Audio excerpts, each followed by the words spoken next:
విజయవాడలో మంత్రి దేవినేని ఉమా మాట్లాడుతున్నారు. లైవ్ లో చూద్దాం. తెలుగుదేశం పార్టీలో చేరి ఇవాళ నువ్వు అమరావతికి అడ్డం పడమంటున్నావు, పోలవరానికి అడ్డం పడమంటున్నావు, పట్టిసీమను విమర్శించమంటున్నావు. ఇవాళ పులివెందుల్లో కాలువల్లో నీళ్లు పరిగెడుతుంటే చూసి ఓరవలేక తట్టుకోలేక కృష్ణా డెల్టాకు వచ్చి ఇవాళ మన ప్రాంతాల్లో చివరి భూముల్లోకి వెళ్ళి పంటలకు నీళ్లు రాలేదనో లేకపోతే పంటలు ఎండిపోయాయనో దేవినేని ఉమాని తిట్టాలి, చంద్రబాబు నాయుడిని తిట్టాలని ఇవాళ కృష్ణా జిల్లాలో పర్యటన పెట్టుకున్నావు జగన్మోహన్ రెడ్డి గారు. నీలో కించెత్తు కూడా మార్పు రావట్లా. ఎందుకంటే రాష్ట్రంలో ప్రజలు రాష్ట్ర ప్రతిపక్ష నాయకుడు ఉద్యోగం నీకు ఇచ్చారు.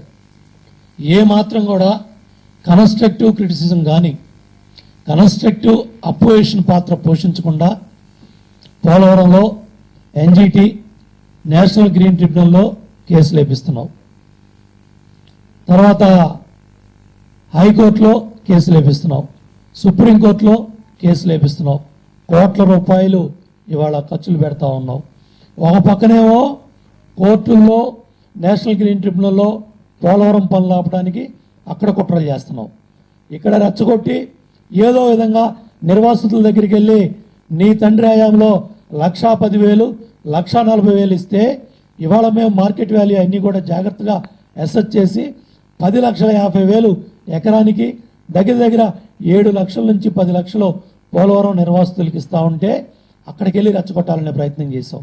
దానికి వాళ్ళు అర్థం చేసుకొని నీ తండ్రి ఇచ్చింది 1,10,000, ఇవాళ చంద్రబాబు నాయుడు గారు 10,50,000 ఇస్తా అన్నారు కాబట్టి చాలే అని వాళ్ళు పొమ్మన్నారు. నిన్న చంద్రపూడి దగ్గరికి వెళ్ళి గ్రామానికి రేట్ ఇస్తున్నారని ఇవాళ మాట్లాడే ప్రయత్నం చేసావు. అంటే ఎక్కడికక్కడ ప్రతి ప్రాజెక్టుకి అడ్డం పడాలి. ఇవాళ నీ లక్ష్యం ఏంటంటే ప్రతి ప్రాజెక్టుకి అడ్డం పడాలి, ప్రాజెక్టులు పనులు అవ్వకూడదు. ఇవాళ మీ తండ్రి గారు గాలికి వదిలేసిన ప్రాజెక్టులు, మీ తండ్రి గారు చేయని ప్రాజెక్టులు, చేయలేని ప్రాజెక్టులు పూర్తి. ఎందుకంటే తోటపల్లి ఒక ఎగ్జాంపుల్, 2003లో చంద్రబాబు నాయుడు గారు ప్రారంభం చేశారు, శంకుస్థాపన చేశారు. 2004 నుంచి నీ పక్కన మాట్లాడే బొత్స సత్యనారాయణ పిసిసి అధ్యక్షుడు, మంత్రి, పెత్తనం ఎలగబెట్టాడు. ఒక్కసారి ముఖ్యమంత్రి ఇస్తే రాష్ట్రాన్ని ఎన్ని ముక్కలన్నా చేసుకోమని చెప్పాడు దిగ్విజయ్ సింగ్కి. అటువంటి మహానాయకులు నీ పక్కన ఉన్నారు జగన్మోహన్ రెడ్డి. వీళ్ళని పెట్టుకొని మమ్మల్ని తిడుతున్నావు. వీళ్ళు వోక్స్ వ్యాగన్ కంపెనీ లాంటి కంపెనీలని బయట రాష్ట్రాలకు తరలించి చేశారు. అంత చరిత్ర ఉన్న నాయకులు వీళ్ళంతా.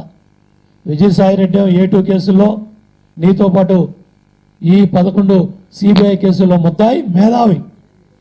ఇవాళ వైఎస్ఆర్ కాంగ్రెస్ పార్టీ మేధావి ఏంటంటే విజయసాయిరెడ్డి.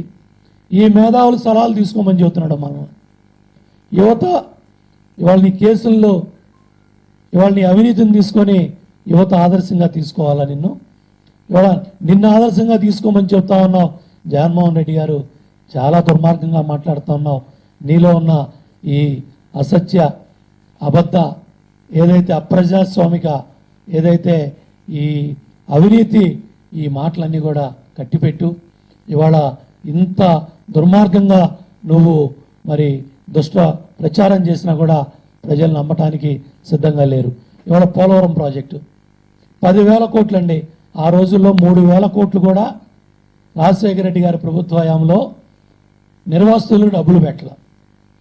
ఆ 10,000 కోట్లు 2004ది మళ్ళీ 2009కి వచ్చేపాటికి 16,000 కోట్లు అయింది. ఆ 16,000 కోట్లు దాంట్లో కూడా మీరు 7,000 పెట్టలేదు.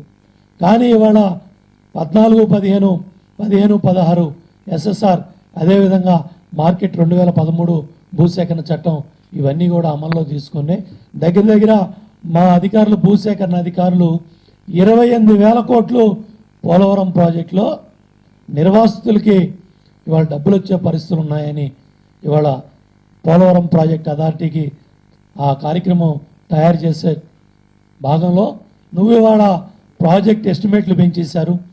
పోలవరం 28,000 కోట్లు 40,000 కోట్లు అని చెప్పేసి బురద చల్లే కార్యక్రమాలు. అంటే ఆ 40,000 కోట్లలో సుమారు 28,000 కోట్ల పైగా నిర్వాసితులకి ఇవాళ డబ్బులు ఇచ్చే కార్యక్రమాన్ని కేంద్ర రాష్ట్ర ప్రభుత్వాలు జాతీయ ప్రాజెక్టుగా పోలవరం ప్రాజెక్టుకి చేస్తూ ఉంటే దాని గురించి మాట్లాడవు, దాని గురించి చెప్పవు. ఇవాళ నిస్సిగ్గుగా ఇవాళ కేవీపీ రామచంద్ర గారి ప్రాంతానికి వచ్చావు జగన్మోహన్ రెడ్డి గారు. ఇవాళ మీడియా మిత్రుల ముందు నువ్వు గుడి మీద చేసుకొని చెప్పు. కాంగ్రెస్ ప్రభుత్వ హయాంలో మన్మోహన్ సింగ్ గారు 6 హామీలు ఇచ్చారు.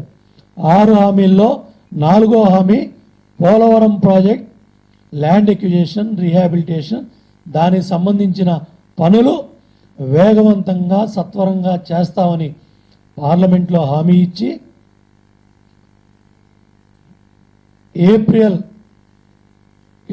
మార్చి 2వ తారీఖున కేంద్ర కేబినెట్ మన్మోహన్ సింగ్ గారి నాయకత్వంలో పోలవరం ప్రాజెక్ట్ అథారిటీ ఆర్డినెన్స్ని డిక్లైన్ చేసి తిప్పంపించేశారు. నెక్స్ట్ పార్లమెంట్లో పెట్టుకోమన్నారు. నెక్స్ట్ పార్లమెంట్ అంటే ఎప్పుడు? జూన్ 2, 2014కి అధికారపూర్వకంగా 2 రాష్ట్రాలుగా తెలంగాణ, ఆంధ్రప్రదేశ్ ఏర్పడిన తర్వాత జరగబోయే పార్లమెంటు సమావేశాల్లో మన్మోహన్ సింగ్ గారి నాయకత్వంలో కాంగ్రెస్ ప్రభుత్వం ఆర్డినెన్స్ బిల్లు పెట్టుకోమందంటే ఏ విధంగా పోలవరం ప్రాజెక్ట్ని మీరు ముందుకు తీసుకెళ్లాలనుకుంటున్నారు? ఇవాళ ఆ కేంద్ర ప్రభుత్వంలో ఆ రోజు ఎంపీలుగా ఉన్న హర్ష్ కుమార్ కానీ, దీనికి సహకరించిన కేవీపీ రామచంద్రరావుకి 2వసారి రాజ్యసభ పదవి ఇచ్చారు. ఏది ఈ వాస్తవాలు బయట పెట్టకుండా ఉండటానికి. మొన్న ఏదైతే హోంశాఖ కాగితాలన్నీ కూడా చూస్తూ ఉంటే దాంట్లో చాలా స్పష్టంగా ఉంది, కాంగ్రెస్ కేంద్ర కేబినెట్ పోలవరం ఆర్డినెన్స్ ఇవ్వకుండా నెక్స్ట్ పార్లమెంట్లో పెట్టుకోమందని. ఆనాటి కాంగ్రెస్ ప్రభుత్వంలో మంత్రులుగా ఉన్నవాళ్ళు ఇవాళ కాంగ్రెస్ పార్టీగా, వైఎస్ఆర్ కాంగ్రెస్ పార్టీ నాయకులుగా చలామణి అవుతున్నారు. రాష్ట్ర విభజన గురించి, ప్రత్యేక హోదా గురించి గొంతు చించుకొని మాట్లాడుతూ ఉన్నారు. ఆ రోజేమో ప్రధాన హామీ పోలవరం ప్రాజెక్ట్ జాతీయ ప్రాజెక్ట్ అన్నాం. కనీసం రాష్ట్ర విభజన చట్టంలో ఇన్ని వేల కోట్లు ఈ ప్రాజెక్ట్ ఖర్చు అవుతుంది కాబట్టి ఆ డబ్బులన్నీ కూడా ఇవ్వాలి. జాతీయ ప్రాజెక్టులుగా 16 ప్రాజెక్టులు ఈ దేశంలో మొదలు పెడితే ఈ 4-5 దశాబ్దాల్లో 10 ప్రాజెక్టులకి పైసా డబ్బులు ఇవ్వాలి ఇంతవరకు. ఈ 40-50 ఏళ్లలో కేవలం ఇచ్చిన 5-6 ప్రాజెక్టులో కూడా మనం ఈ 2.5 సంవత్సరాల్లో 950 కోట్లు డైరెక్ట్గా తీసుకొచ్చాం. 1981 కోట్లు మొన్న నిధులు తీసుకొచ్చాం నాబార్డు ద్వారా. నాబార్డు సహకారం తీసుకొని జాతీయ ప్రాజెక్టుగా అటు ప్రధానమంత్రి నరేంద్ర మోడీ గారి నాయకత్వంలో, ఇటు చంద్రబాబు గారి నాయకత్వంలో 2018కి గ్రావిటీతో నీళ్లు ఇవ్వాలని, 2019 కల్లా పోలవరం ప్రాజెక్టు పూర్తి అవ్వాలని ఈ కార్యక్రమాలన్నీ కూడా వేగవంతం చేసుకొని ఫిబ్రవరి 1వ తారీఖున పోలవరం డయాఫ్రమ్ వాల్ పనులు, అట్లాగే 48 గేట్లు సంబంధించిన గేట్ల నిర్మాణ పనులు కూడా ముఖ్యమంత్రి చంద్రబాబు నాయుడు గారి చేతుల మీదుగా ఫిబ్రవరి 1 ఉదయం 10 గంటలకి పనులు ప్రారంభమవుతున్నాయి. జగన్ ప్రతి ప్రాజెక్టును అడ్డుకునే కుట్ర చేస్తున్నారని, జగన్ దుష్ప్రచారాన్ని ప్రజలే తిప్పికొడతారని అన్నారు దేవినేని ఉమా.